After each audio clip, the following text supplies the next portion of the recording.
yung funder, which usually yung mga lawmakers, the DPWH at yung mga contractors, local government at yung community. Pero in-is out yung dalawa. Last dalawa. So sila lang nag-uusap. Most of the time, when we ask them, bakit hindi kayo transparent sa records? Bakit hindi nyo ilabas? Ang lagi nilang sinasagot is, paano kung i-alter nila? Paano kung baguhin at sirahin kami sa social media? So, ibig sabihin, anong mechanism? And that's the reason why we're pursuing this, itong transparency and accountability mechanism. And, na-introduce nga itong blockchain sa amin. So, pag in-introduce mo, sinabi mo na sa mga official na yan na, o bakit hindi nyo blockchain? Wala na silang rason. Kasi very weak yung kanilang alibay. Nasabihin na, hindi namin gagawin yan kasi baka nakawin. O kaya baka i-alter kasi sirain pa kami. So, it's a very weak alibi, pero may rason pa rin sila. May lusot sila. I was really surprised when suddenly I was asked, or there was a press conference, without even consulting me, calling for me, and it was actually a hastily arranged press conference. Then suddenly, binabanggit na doon na, I'm not an investigator, I'm just a legal advisor. When in fact, sila naman ang gumawa nung designation na yun, legal advisor investigator. So there were contrasting na mga pronouncement. Kakayanin ko pa yun eh. Tatanggapin ko pa yun eh. Tatanggapin ko rin na wala akong authority over the PNP CIDG, which is true. But we took the opportunity to enter into an MOU. Nakipag-MOU kami to our initiative. Nag-MOU kami with PNP, with forthcoming yung sa NBI, with civil engineers, with IBP, mga lawyers. Ang dami mga volunteers. Even with structural engineers, meron din with watch group with M4GG, para at least everybody, it's a whole of the nation approach. Kasi nga overwhelming. One thing that I found out is, I anticipated that it's widespread. But the level, the depth, and the magnitude is really overwhelming. That hindi mo kakayanin ng 1 taon, 2 taon to investigate because it's in thousands of cases. Sabi ko nga, it became a cottage industry. Sa isang probinsya nga lang, sabi mo, isipin mo mga 50 ghost projects, 40 ghost projects. O kaya undocumented na mga projects, umaabot sa 9,000. Sa isang probinsya pa lang yan. Paano pa kaya sa ibang probinsya? At ang isang na mga nakikita namin doon is, why is it na ang lumalabas sa NEP for a particular district, 1-point-something million lang ang hinihingi mo. I have the records. Or 2.5 lang sa President's budget. Then suddenly, pagkalabas dun sa GA, bakit umabot na ng mga 21 billion?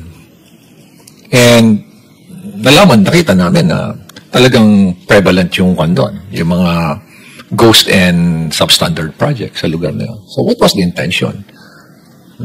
Hindi naman tayo tanga. Nangyayari dito lumalabas na tanga ang Pilipino, kaya pabayaan mo na lang sila. Hindi na nila mapapansin yan. Nakakainsulto isipin. Nakakainsulto. Okay. Balikan ko uli yung press con na yan. Nilabas. And then, suddenly, dinabi na may conflict naman ako, being the mayor, and at the same time, being a member of the ICI. By the way, I'm not a member of the commission. I'm not a commissioner there. In fact, sila nga yung gumawa ng workaround nun. Na legal advisor investigator. Pero in-is out na ako nun eh. Tinanggal na nila lahat. And then suddenly, here comes a below the belt naman na accusation.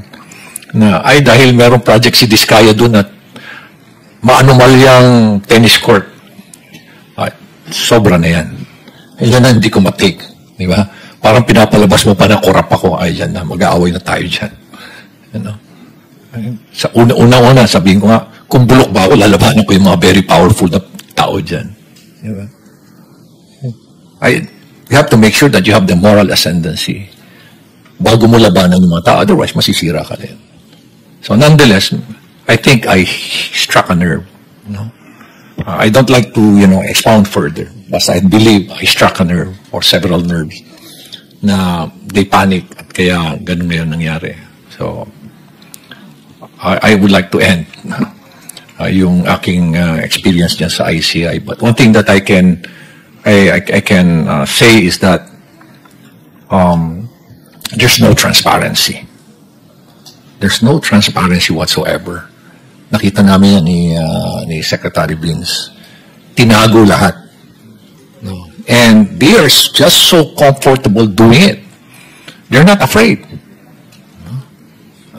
Imagine, hindi man lang nila naisip na paano ang taong bayan. Nakakainsulto pa. At ito nga, lately nga, sinabi pa na yung involved na congressman dyan, si Saldico, he did not abandon it. It was a sacrifice. My God! Nagbakaw ka ng bayan kasi sasabihin mo, it was a sacrifice on your part. And it's not an abandonment. Ganyan na makababa yung standard natin sa Kongreso, Mr. Chair. Ganyan na ba tayo kawalang hiya ngayon? Manhid, di ba? Napaka callousness, hypocrisy. At nakakainsulto sa mentalidad natin Pilipino. So, from there, Mr. Chair, please allow me to read my position paper on why we're pursuing this blockchain initiative. Go ahead. This will just take about 5 minutes, Mr. Chair. Thank you for inviting me to share my perspective as a local chief executive and as someone who has consistently advocated for transparency, accountability, and integrity in public service. The core of our initiative is simple. The entire country has been in the public eye, nationally and globally, in another corruption scandal. Now, I would like to emphasize the word another, paulit-ulit, because it reflects how often we find ourselves repeating this painful cycle and how deeply rooted corruption is in our country today. It's structural, it's systemic, it's highly syndicated and well-organized, Mr. Chair. Tama na. Enough is enough. Every Filipino deserves systems that are not only efficient, but also inherently trustworthy. And with that, trust must be built on systems. I would like to emphasize that trust is the cornerstone of any institution. Baguio City has made deliberate steps to use digital tools to strengthen its governance and enhance public trust. And as part of our commitment to the Open Government Partnership, I would like to inform you, Mr. Chair, that in the entire world, there are only about 160 local government units who are members of that OGP. It's a global network wherein it follows a basic principle that local government that practices transparency, accountability, and strong citizens' participation are more progressive in terms of growth and development. And that's the reason why us, for Baguio City, we're a member of that. We strive to be a member of that. And in the entire country, out of the 1,400, almost 1,500 local government units, there are only 4 who joined the OGP. Hindi kami natatakot. Why? Sa transparency. Kung wala kang ginagawang mali, hindi ka dapat matakot. And that's why we're pursuing an open government policy. We're now partnering with Bayani Chain. Nakita niyo ho itong mga napakabatang itong dalawa ho. Yan si Jello at si Alfred and Paul and the rest of the team. They approached me, we piggyback dun ho sa DBM para hindi ho kami gumastos. And one thing we told them is, make us as your value chain. Pag sinabi niyong Baguio City, then maraming local government na mag-strive also at This partnership aims to strengthen public accountability, provide permanent audit trails, and promote participatory governance. And we are going to go live 2 weeks from now. Magkakaroon na ho kami or next week, magkakaroon na ho kami ng capacity building today, and we go live on October 15. Yes. Mayor, how long was the process from sinimulan niyo yung partnership till mag-go live po kayo? Almost 1 month, Mr. Chair. Only 1 month? Yes, Mr. Chair. Wow. Kasi yung titingnan mo, from a very layman's perspective, madali lang ho lahat eh. Ang pinakamahirap po is, yung mindset na, are you willing to open to be transparent, to be to open your data, all this critical information, program of work, file of quantities, contract, yung bidding documents, bid documents. Yung mga yan, yung mga critical na mga designs, yung binanggit nyo kanina, technical plans, are you willing to open it up? Us in the city of Baguio, we're very much willing. With their platform, we will work on digitally recording infrastructure documents, procurement records, and the city's ordinance for permanent traceability and auditability. So lahat, Mr. Secretary, as long as it does not violate the Data Privacy Act, we're going to open it. Why blockchain technology? Because it addresses weaknesses that traditional systems cannot. And I believe this is aptly and adequately explained by the two other presenters. Since we signed the MOA, we've been preparing the necessary documents and records that will be placed in the chain. And we are also conducting knowledge sharing sessions and training for our personnel so that this innovation is not only technology-driven, but people-driven. Kaya nilalabas na namin sa MANCOM meeting namin yan.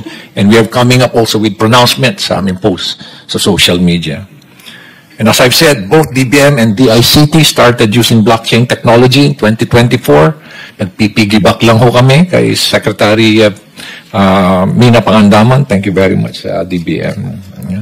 And thank you very much for filing the bill, Mr. Chair. Thank you very much for filing Bill 1330. All these efforts show that we're not waiting for the future. And these are early steps, but they carry a very strong message. We're beginning to embed blockchain into systems because good governance should never be an exception. It should always be a way of life. So maraming salamat po, Mr. Chair. Thank you, Mayor Benji. I know we'll be seeing you soon, maybe in another setting here in the Senate. Salamat po. I wish you all the best at sana po ituloy niyo yung investigasyon ninyo even outside of the ICI. Maraming salamat po. Maraming salamat. Thank you. 1 month. Totoo ba yun, Bayani Chain? Where's Bayani Chain? Mr. Wong. Mr. Chair, yeah. Before Tiwala, before si Attorney Third, no, is a good friend also. Sige nga, Mr. Wong, isang buwan lang ba? Kaya na? Yes, Mr. Chair. We're expected to go live on October 15, meaning citizens can access yung mga data ni Baguio City on the blockchain. Sige, will you be talking about that in your presentation later? A little bit? More of parang ano yung impact sa Filipinos, Mr. Chair. Yes, but maybe you can add also, kasi sa totoo lang po, akala ko this will take 2 years or 3 years for the national budget, no? Baka po you can also share about that process and how easy or how difficult it was later, no? Sige po. So we'll ask Tiwala to present. Thank you, Mayor Benji. I know you have to go. Maraming salamat. Thank you. Attorney Third, go ahead. Thank you, Senbam. Magandang umaga po sa inyong lahat. We thank the Committee of Science and Technology and the Office of Senator Bam Aquino for inviting us to participate in today's hearing on how the government can leverage blockchain for the national budget. Tiwala is a Filipino technology startup that provides secure digital signatures, digital identity intelligent document solutions, all powered by blockchain. We're a proud DOST Startup Grant Fund Program awardee. Thank you to DOST. And today our platform is trusted by hundreds of organizations in both the public and private sectors, serving more than 300,000 users. Tiwala has also had the privilege of collaborating with the Supreme Court in shaping the newly approved legal framework for electronic notarization. And they are soon to offer the country's first blockchain-powered electronic notary facility. We're only the only Filipino company that's a member of the Cloud Signature Consortium, a global association advancing digital trust technologies. All right. Before we talk about blockchain technology, let's start first with a budget. Let's walk through something very concrete, quite literally, the journey of building a public school building in the Philippines. As you can see, the budget process that funds a public school building is complex, involving multiple agencies and riddled with vulnerabilities. By going through the different stages, we can better understand where the cracks usually appear and how technology can help close them. Stage 1, budget preparation and planning. This is where the DepEd, from the school principals to the local schools division to the region until the central office, identifies schools with classroom shortages and submits its proposal to the DBM for it to be included in the National Expenditure Program. But problems might appear right here. Exaggerated classroom needs, duplicate projects,